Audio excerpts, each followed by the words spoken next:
Almost 1 million people lost a combined $3.8 billion on a single coin. And the man whose name was on it made over $600 million. This is the story of the Trump coin.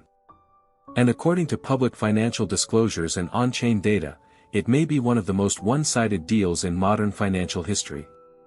Here's how it worked. In January 2025, just before the inauguration, a cryptocurrency called Trump launched to the public. It wasn't a company. It wasn't a product. It was a meme coin, a digital token whose entire value came from hype, attention, and the famous name attached to it. And the hype was enormous. Within days, the coin's price exploded, and headlines around the world announced that a sitting president now had a personal cryptocurrency worth billions on paper. But here's the part that most of those early headlines skipped. The vast majority of the coins didn't belong to the public.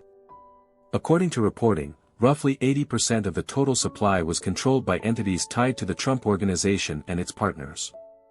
The public was buying into the small slice that was left, and every trade generated fees that flowed back toward the people who created it. Then came the fall. From its all-time high, the Trump coin dropped by more than 97%. The billions in paper value evaporated. And when analysts went back and counted, the pattern was brutal but simple. A small number of large wallets had sold near the top and walked away with enormous profits.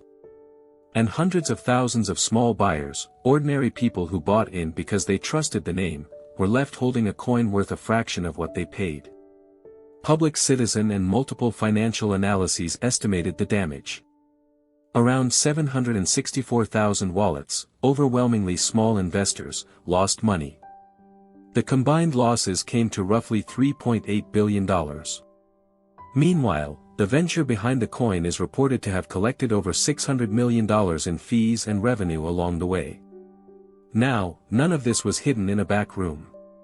It happened in the open, on a public blockchain, announced on social media, covered by the financial press. And yet, ask yourself how much you actually heard about the 700,000 people who lost money, compared to how much you heard about the launch. Because that's the pattern this channel keeps coming back to.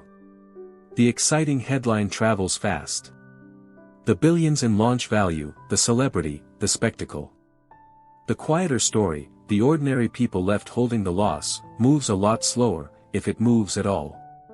A meme coin isn't illegal. Nobody forced anyone to buy.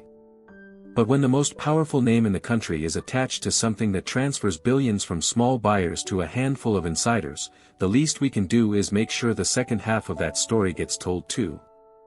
This is Unfiltered Reality. Subscribe for the stories hidden in plain sight.